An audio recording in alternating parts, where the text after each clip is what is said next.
I'm Cindy Kelly. It is Thursday, April 26, 2018, and I have with me in Oak Ridge, Tennessee, Shigeko Uppuluri.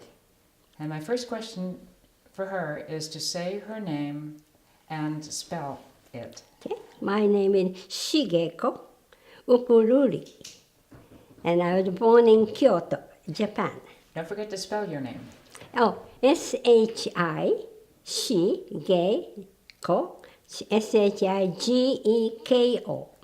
And Uppuluri is an interesting name, Uppuluri. Wonderful.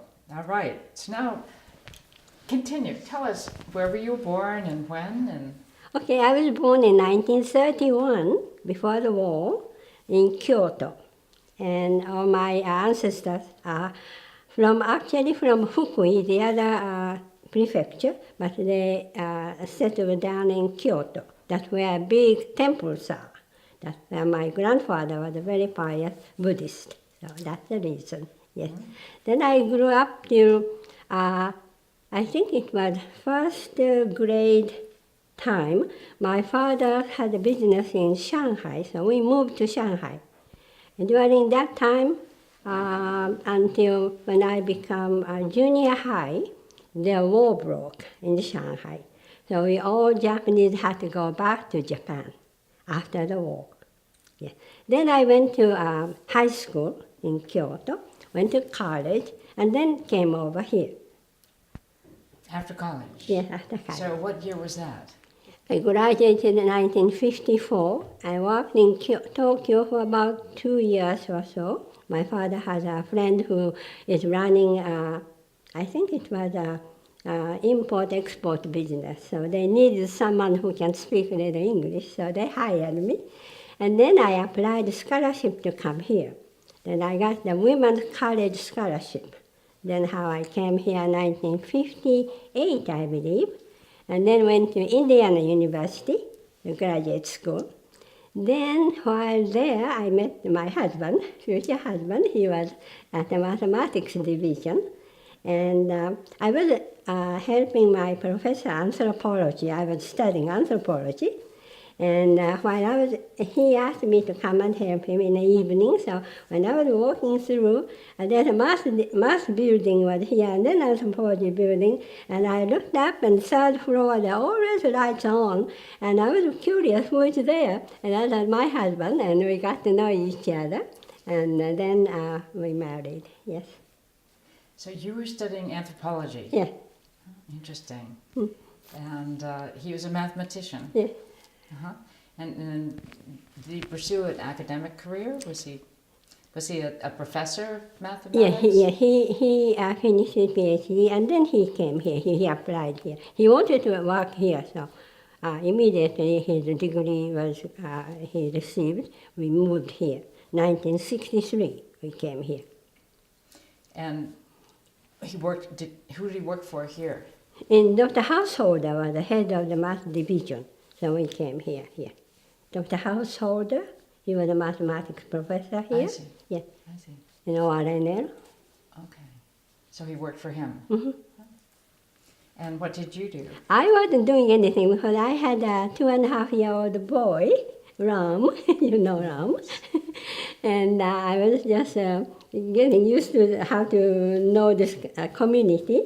And meanwhile, I was helping elementary school here, there, and things like that. And then by the time he grew up to the junior high school, one day I got a telephone call from ORNL saying that, asking me, do you speak any Japanese? I said, that's the only one I speak.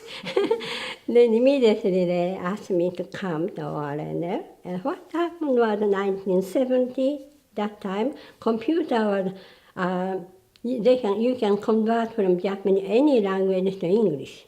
That's what happened. So they are getting a lot of journals, academic journals from Japanese universities. They're all in Japanese, and most of some are English too. So they want me to read it and extract all important information. That's what I was hired. they formed the information division in ORNL. That means all the languages. We were about 23 just women, mostly some are chemistry and some are, and so we could deal with about almost all the languages within 23 girls. Oh my goodness. That was fun, yes. Well, that's impressive. Very good, yes. And this was for the Oak Ridge National Laboratory? Yes. We were working at X10. Oh, Yes. wow. The graphite reactor. We can walk around any Right. place. So yes, we did yeah. that. Yeah. Yeah, right, exactly. Yeah. That's great. So what got you, what got you interested in this friendship bell? Can you talk about that? Well, then we have a good time. We got to know many people. We got many people from all over the world. And by the end of 80, my husband used to go to Japan, many other places too. And one day he went to Tokai Mura, which is the Japan Atomic Energy Institute there, right? Right? You know that, right? So then, before that, Tokai Japanese Atomic Energy Institute, there was a man came from there. He was a librarian. He came to ORNL Extend Library to just study. Then we got to know each other because he's Japanese. And when we went to Tokai, my sister was here before. I came here alone as a bachelor, and there was another Japanese man bachelor, so they got to know, and then he finished his assignment for 3 years here, 1964, 5, 6, something like that.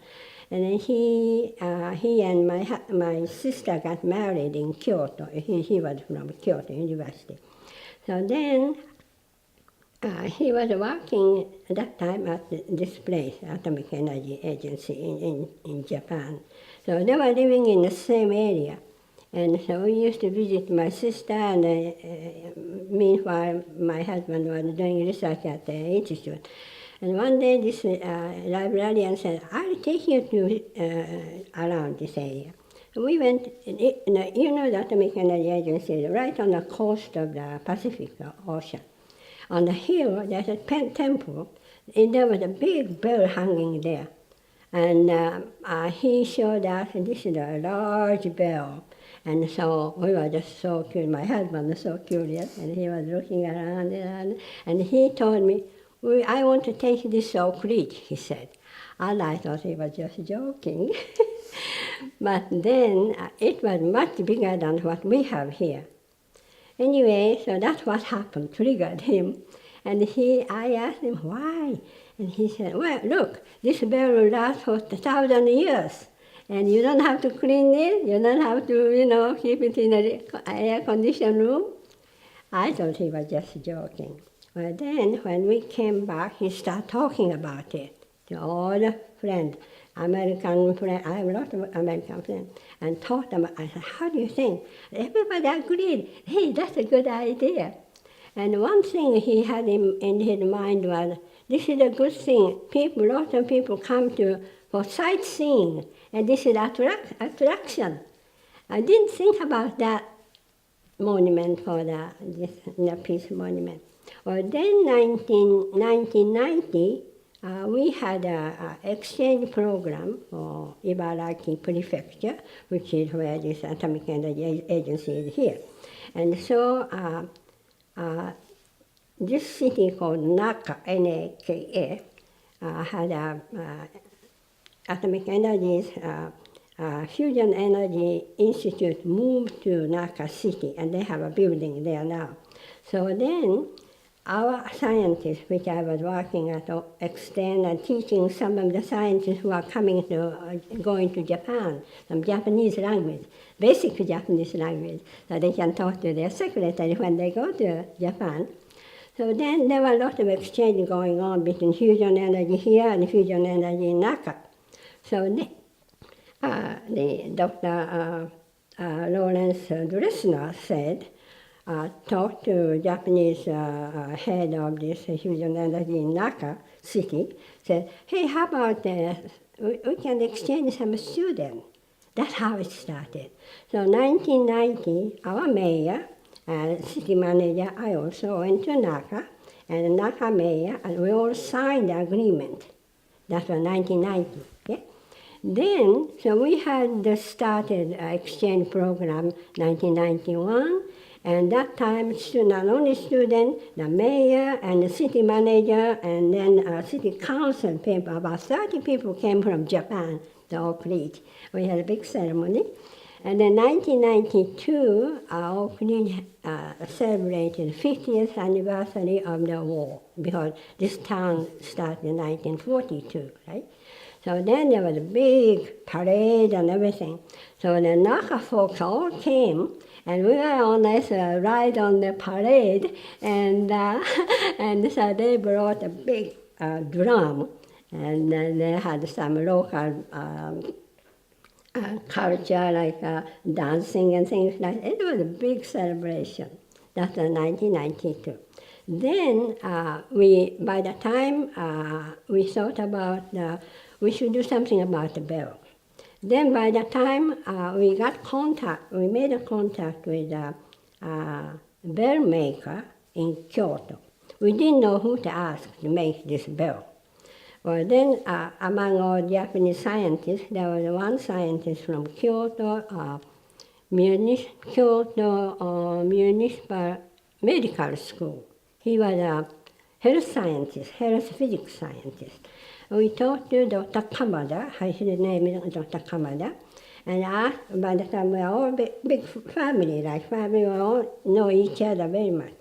So we asked that, we are looking for someone who can make this big bell. And Mrs. Kamada said, my sister lives on the neighborhood of this big bell maker called Iwasawa. And that's how we got to know Mr. Iwasawa. So then, by the time I was, like Pat said, I was teaching at the university. So then we contacted Mr. Iwasawa, and he was so honored and thrilled to have a bell bring to Oak Ridge. By the time he knew about this town, and he was very, very impressed. And he said, I'll make it. So he came over, he looked around, that's where the old bell house was built. It's not now anymore. Then, 1992, this 50th anniversary, and 93, she said, we all went to 14 of us. Dr. Herman Potma and Dr. Pat Potma and my husband, we all went to Kyoto. Because by the time Mr. Iwasawa said, we will have a bell made for you. When you come to Kyoto, you will see it. So that's how we went to Kyoto. And I remember 1993, July 14, right? And there was a big festival going on in Kyoto, okay? So then Iwasawa's foundry had a big factory. And we saw, all of us were invited, and he invited us to lunch and everything, right? And then it was a mixture of copper and tin. And a professor from Kyoto University arranged how deep tone you like, what kind of tone when you ring the bell. That's how he's a scientist, and so he made, the proportion of this iron mold thing, and then it was beautiful sound. So we saw the bell made cast, okay? By the time, have you seen the bell? There's a lot of design, right? And those designs are made by Susanna Harris. And he was a good friend of hers. Her husband was a fusion energy scientist too. And Susanna said, I can make that. And one panel was Tennessee, Smoky Mountain, and the mockingbird, and the iris, and all that, and dogwood flower. The other panel was Japan, and Fuji Mountain, and cranes, and cherry blossoms, and things. That's what she made it. So Iwasawa, we saw that, right? All the mold was carved here, and they poured the molten metal. And the next day he said, come back tomorrow morning. We'll take out the cast. And that's how we went next morning, and it was beautiful. I have a big picture of that bell at home. And Dr. Herman Postma was taking all the time the video. I have the video too. And so that's how it happened, 1993. And so then, 50th anniversary we did. We had an exchange program established. And then after that, now the bell was there. It was 8,000 pounds, right? The big bell. So now we have to say, how do we transport this bell to Oak Ridge? And my husband said, well, let's ask some Navy people to just carry it on a boat. Well, then I have a younger brother. I have my older brother, me, and a younger sister and a younger brother. And he was a reporter, just like Mr. Kawakami, of Mainichi newspaper. And he told me, there's a Honda, we call it Giken, Honda Basic Technology Research Institute or something like that. So they want to take your bell to Oak Ridge. So I couldn't believe it. I visited that, and yes, there were two people of Honda, and one person was, what you call, can't say it, but he is the insurance man. He said all the insurance to carry the bell to Oak Ridge were all covered. You don't have to pay anything, even a penny we didn't pay. So Honda said we take a lot of cars to United States. We take one car out and put your bell here. So that's how it came to Savannah, Georgia. That time bell was cast in July, so by the time the bell came, it was in the fall, I think. So we were all waiting. Well, it came to Savannah, okay. Then how to go get the bell, the heavy bell to Oak Ridge? Well, after that, welcome, Dr. Herman Postma says, we are doing a lot of research, and we have some nuclear waste materials already. Take that on a truck to Savannah, Georgia, and put it on a Russian boat. That's what he told me. So coming back, empty truck, so we can just put your bell here. That's how it came.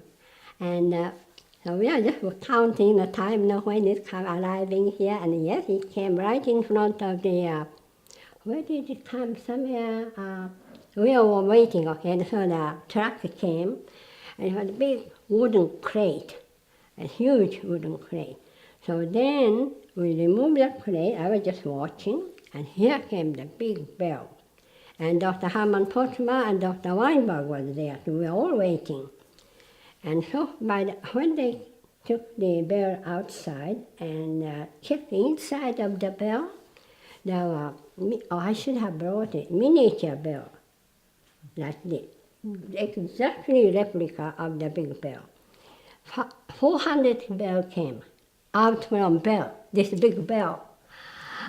I didn't expect that.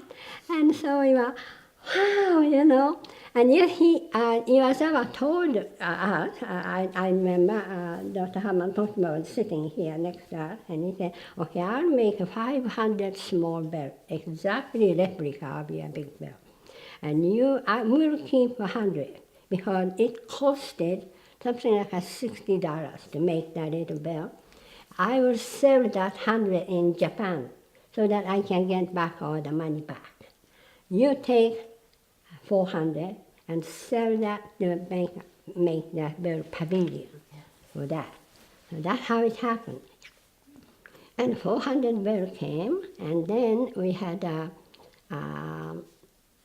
pavilion finished, and then we had big celebration in 1996. And then Senator Howard Baker came, because he's a good friend of Dr. Weinberg. And we had big celebration. We tried to sell that little replica, $250, which got all the bell construction funding. Yeah, that's how it came up. Yeah.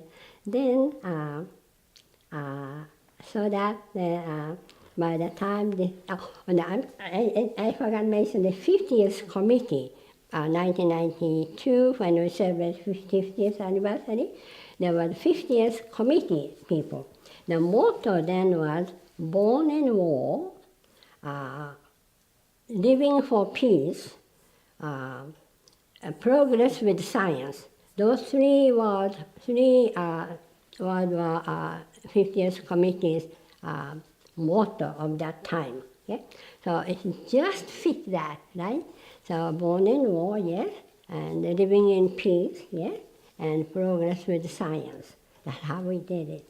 So then by the time the bell became a Peace Bell and Friendship Bell too. So then each year we have exchange program going on, 1960. So it's going to be 27 years now this year. I just talked to, before we have 2 junior high school, 5 students from each school, and 2 teachers, 1 from school. 12 people already go to Japan in July. Students go to this Naka City, where the fusion energy thing is. So not only students, but here the scientists and Naka scientists already collaborate, and some people go there and come here too. And so we thought it fit the 50th committee's these 3 things, born in war, living for peace, and progress with science. That is what exactly this town is about, right? So then our students going, in fact, yesterday, before they go to Japan, we have to teach some manners and how to eat noodles and things like that. We have orientation class for about 4 weeks, every week. The Oak Ridge School is off Wednesday afternoon, so we all come to one school. And yesterday we had 10 students and 2 teachers, and then yesterday was the last of 4 classes. And every time then I teach here language, about 20 or 30 vocabulary, like a good morning, how are you, my name is such and such. They all learn that. So by the time they go to Japan, they can introduce themselves, right? And they are going to homestay, so they have to say good morning, good afternoon, things like that to their home mother, right? So then we did that, and 4 hours we studied Japanese language, and other 3 hours some other Japanese girl come and teach how to eat, how to behave, how to bow, how to remove your shoes, things like that. So that yesterday was the last class, and we already bring some Japanese girls cook some Japanese food, and so we have a food testing class yesterday. And so that was the end of that. But then Naka says, when you come, by the way, Naka City, they have, ever since we have it's called SCSO, Sister City Support Organization. I'm one of them. And they have also support organization in Naka. And every time we have Japanese kids come here, American kids go there, we always take care of them. Okay? And so in Japan, these kids go there, then they have a homestay, and not only that, this support organization teach them how to wear kimono, how to do tea ceremony, all the things they teach our kids. And when they come here, they homestay here, and then here they take them to the lake and boat ride and tubing and all the things which they cannot do it in Japan. No? So they all every year both of them enjoy so much. So for that, in Nashville, Japanese consulate general moved from New Orleans to Nashville. Now their offices in Nashville, and Mr. Kinefuchi was a CG, Consul General. He just went back to Japan, and we have new consulate. But we have Consul General said, well, it's been almost more than 25 years, and not many cities although they start sister cities organization, but not many will last that long. And he was very impressed. So he gave us an award from Foreign Ministry Award some years ago. Yeah, so that was very happy for us. And so now the peace is the one thing that we have to concentrate, And this bell, so the old bell house, just like a Japanese bell house, got decayed because the rain water came in. The city removed like 2004 years ago. So then Pastor said we have to rebuild it. That's how we formed the Peace Bell rebuilding committee. That's what we are working on that. Yesterday also had a meeting. And so Pat is the chair, and Alan is the physicist working for the engineering part.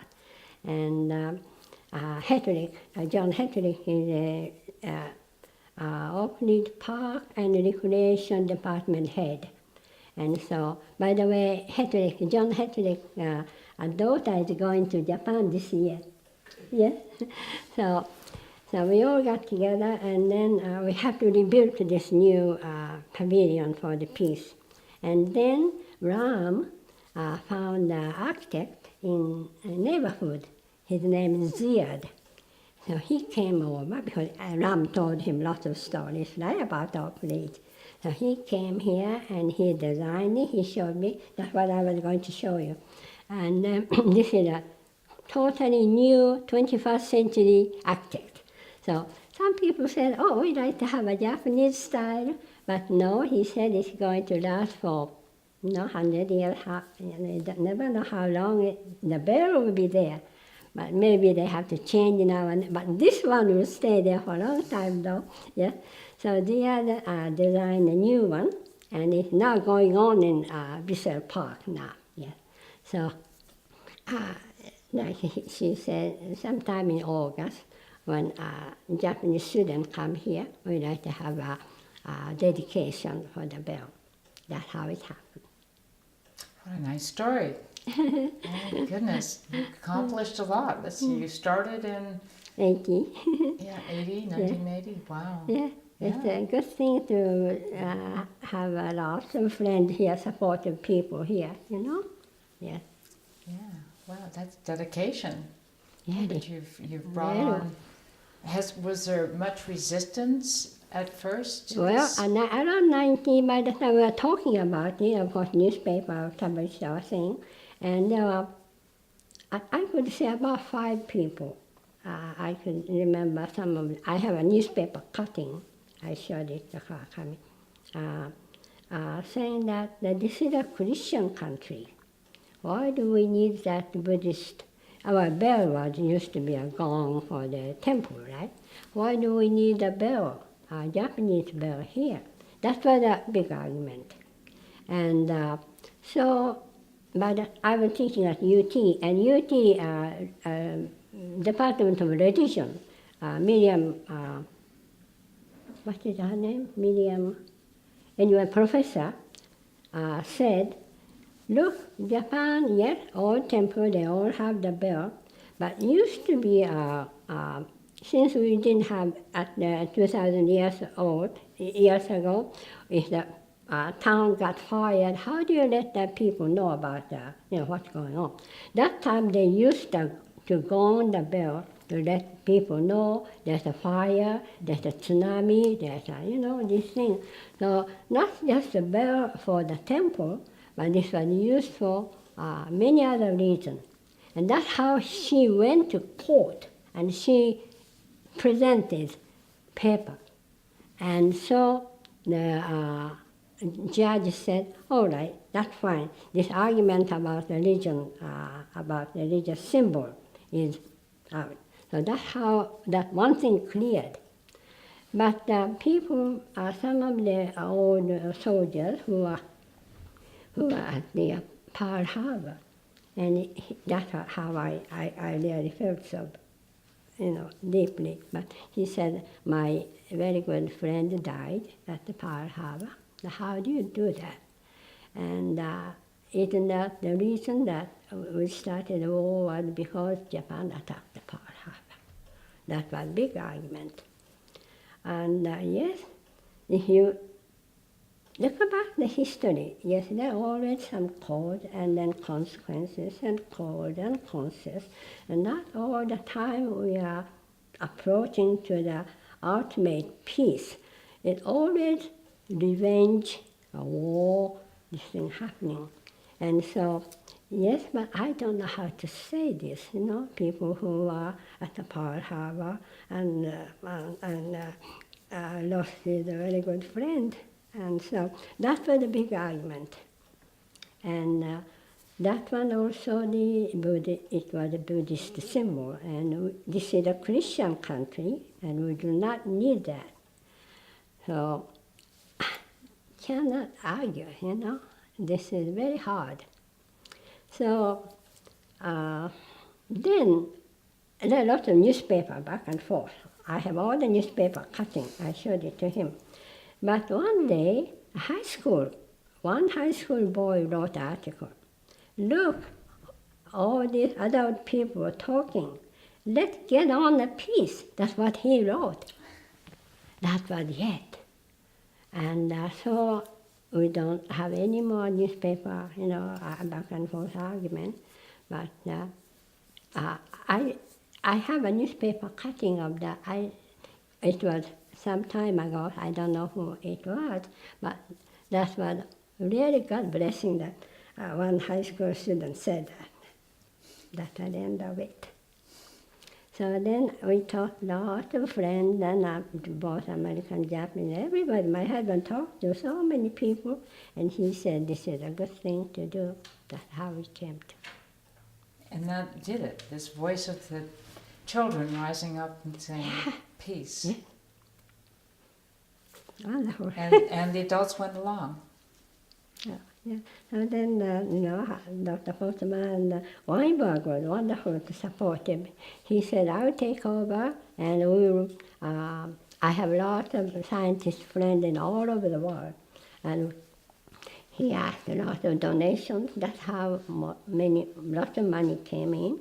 And he showed me, he had American Society of Physics Society gave him an honor gold medal. He said, hey, this may worth for about $10,000. I can sell this and donate to you. That's what he did. And so money came in, and I think we raised about $750,000, I think. And so it's now it's enough to build the main part. We have to wait for the garden thing area. But I think it should be okay. Meanwhile, Naka, our sister city, also donated some money from Japan. I'm talking about Japanese side. And Mr. Kawata, who was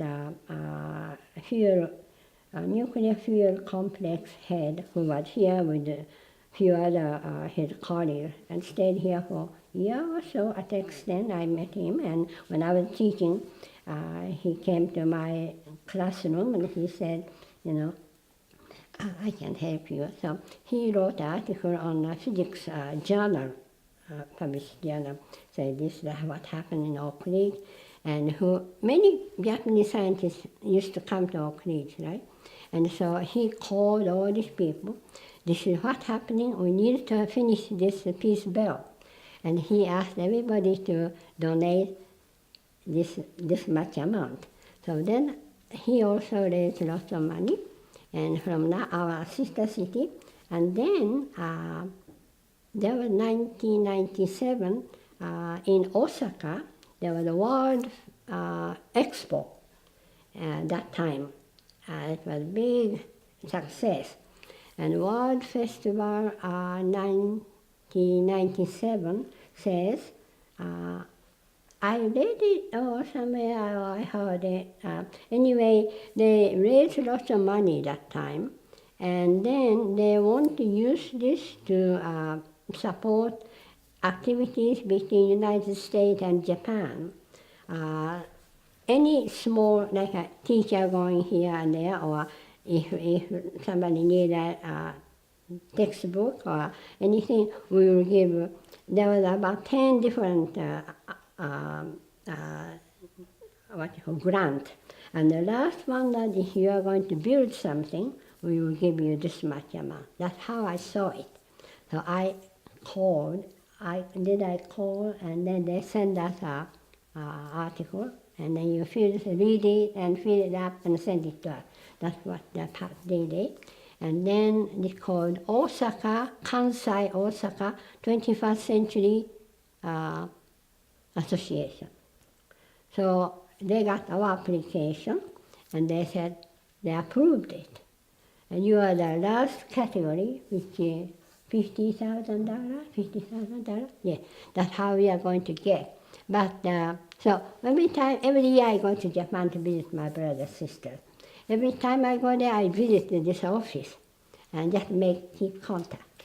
So then this man in charge of this, our thing was, okay, but one condition, you have to finish this building.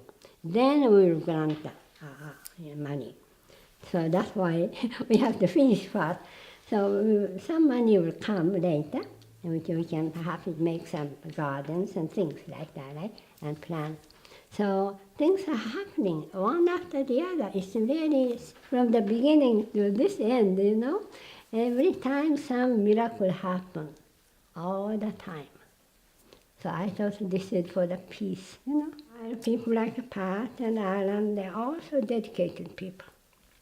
Yeah. I don't want to think about or created just created a nuclear bomb. This is a peace, you know. So anyway, July 6th, our kids going to Japan. That is wonderful. Yes. They all come back and talking so much about Japan, you know, I ate this and we went this, and that is so fun to listen to them. Yes. That's wonderful. Yeah. And then city folks, Oakland City people are very supportive. They give us some, we have a sister city support organization. Jerry Lackman is the head of that, and she is so dedicated, and so is Pat, and so many people are so supportive. That is wonderful, you know. Then in August, 10 Japanese and 2 teachers are coming here, sometime middle of August. They are summer vacation time. Here we don't. They come when our school is on, they come. And so our school begins sometime in end of July this year. And so they come in August, and then each student meet, and they take care of they go there to homestay, and their kids come here to homestay here. And so that time, Pat says, let's have a dedication ceremony of the bell in sometime in August. That's wonderful. So we can have a Japanese kid, and some maybe mayor will come. And so now we have to finish that. Shigeko, you might mention the combination of technology and tradition and the carbon fiber beams. Yes, yeah. So Ziad said, this is a new 21st century technology, okay? Because Oakridge is an advanced technology, institute. So why not, not just stay in old structure.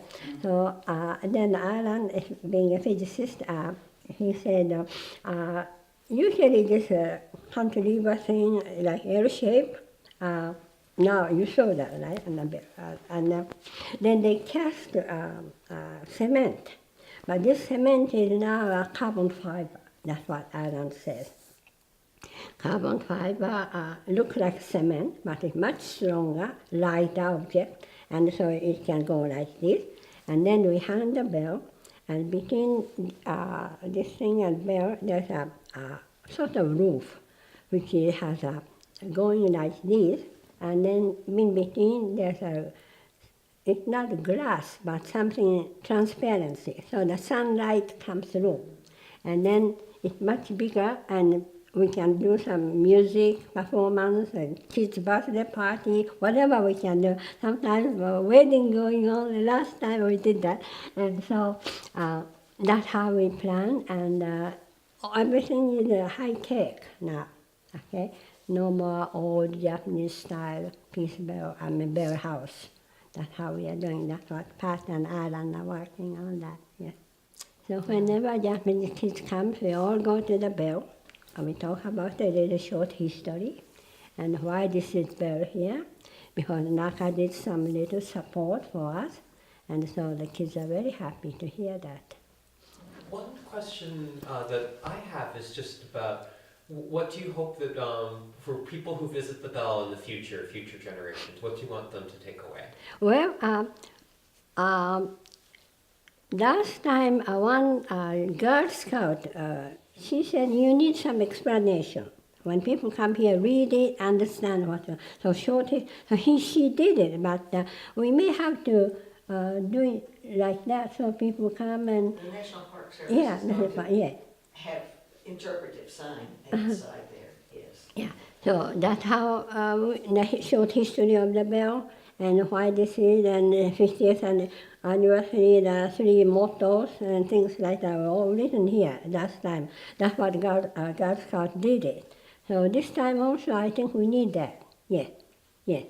National Park people are very supportive. And every time, National Park is always, every month they send us on an online program, what National Service is doing. They're always Bell is mentioned. Okay?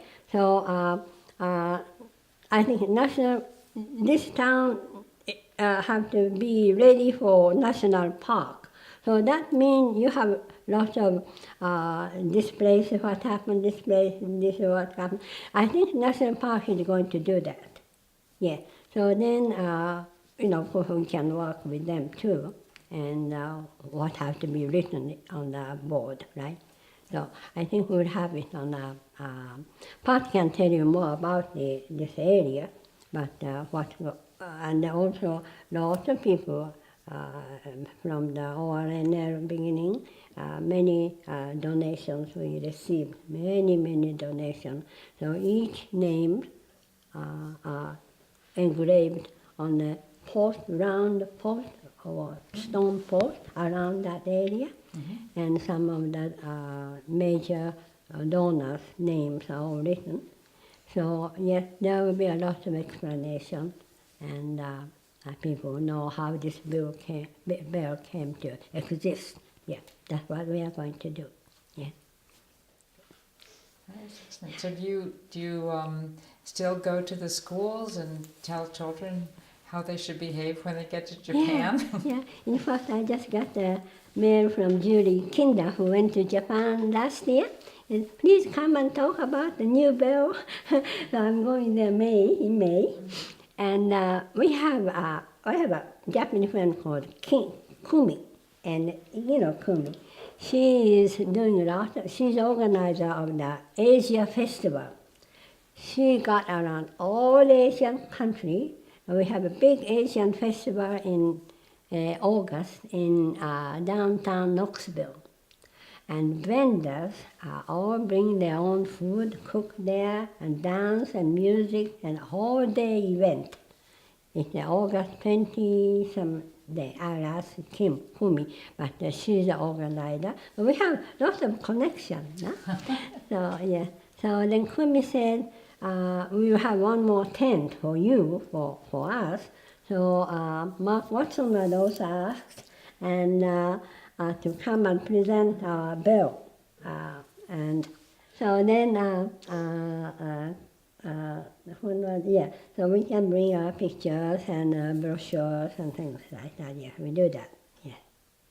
So are there many Japanese in in the area? Yes, Oak Ridge. So here most of the scientists or bride. Okay, I have quite a few Japanese women who are married to a soldier who are then Vietnam and Korea War. And they told me they can get a 1-week vacation and they always go to Japan. And from Korea or Vietnam, the nearest place is Kyushu, the southern island. And so the girls are from Kyushu area, and they marry. And it's wonderful, because soldiers come there for 1 week vacation, they find a girl and get married, and then they all are here, okay? So I have those friends here too. And so some of them don't speak good English yet, but it's amazing how they, almost 30, 40 years, they are married and they have kids and grandkids, and it's wonderful. All their families, you know. Yeah, they had hardship when they came, Japanese girls. Some of the girls came to Tennessee that time. Some of the rural area of Tennessee didn't have electricity, running water, toilet. So she said, "Why did I come here?" So she almost cried, but then now she's very happy. She had 5 grandkids. Yes, so things I know many people like that. Yes. Do you remember that when the people were objecting to the bill, and that you described, that they found all kinds of reasons not to like it? And do you remember that the city council had to pass a resolution that the bell could not be rung except between 6 and 6:15 in That's the right. evening, and you Yeah. had to sign up for That's it right. in advance? That's right. Yeah. Because they thought it would wake everybody up, or you could hear it for 20 miles or That's right. something. That was part of the objections of the people. I know there was a high school person that appealed to city council finally to Yeah. say this is Yeah. ridiculous. Yeah. And they changed the rule, but I didn't know how Jim that was Campbell's daughter did Okay. it. Yes. We have a Jim Campbell here, and their daughter, 3 daughters. One older daughter and one twin daughter. They all went to Japan, this exchange program.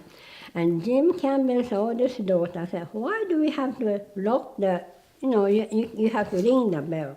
So they locked it, city locked it. And only if you want to ring it, come to get the key from city, and they will give you. And the ringing time is only this time to this time. That's what it was for quite some time. Then Elise Campbell said, "This is ridiculous. We have to open it and can ring it every time." That's how the city unlocked the bell. So any time then we could ring the bell. But until then, no, we could not. Because of this bell